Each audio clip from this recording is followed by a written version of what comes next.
কাহিনী অনুসারে একবার নারদ মুনি শ্রী জগন্নাথ দেব প্রভুকে দর্শন করতে পুরীর মন্দিরে আসেন।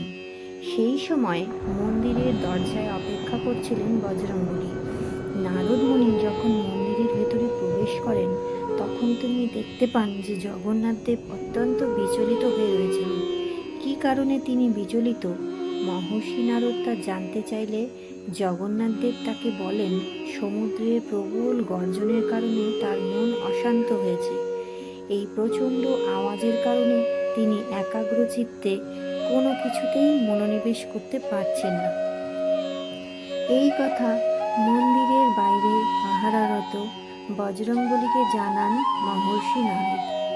বজরংবলী হলেন রামের পরম ভক্ত, আর রাম এবং কৃষ্ণ উভয়েই বিষ্ণুর অবতার। আবার জগন্নাথ দেব হলেন কৃষ্ণের আরেক রূপ। সেই হিসেবে বজরংবলী জগন্নাথ দেবেরও পরম ভক্ত। প্রভুর সমস্যার কথা জেনে তখনই তার সমাধানের খোঁজে বেরিয়ে পড়েন হনুমানজি। তখন সমুদ্রের পাড়ে গিয়ে সমুদ্রদেবকে আহ্বান জানান বজরংবলী। তাকে সমুদ্রের ঢেউয়ের গর্জনকে শান্ত করতে বলেন।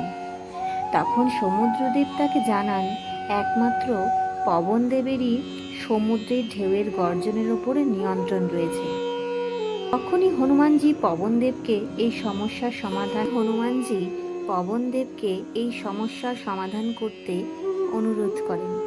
পবনদেব তাকে বলেন যে সমুদ্রের গর্জনকে একমাত্র তখনই চুপ করানো যাবে যদি যে দিক থেকে হাওয়া বইছে তার থেকে জোরে অন্য দিক থেকে হাওয়া বওয়ানো যায়।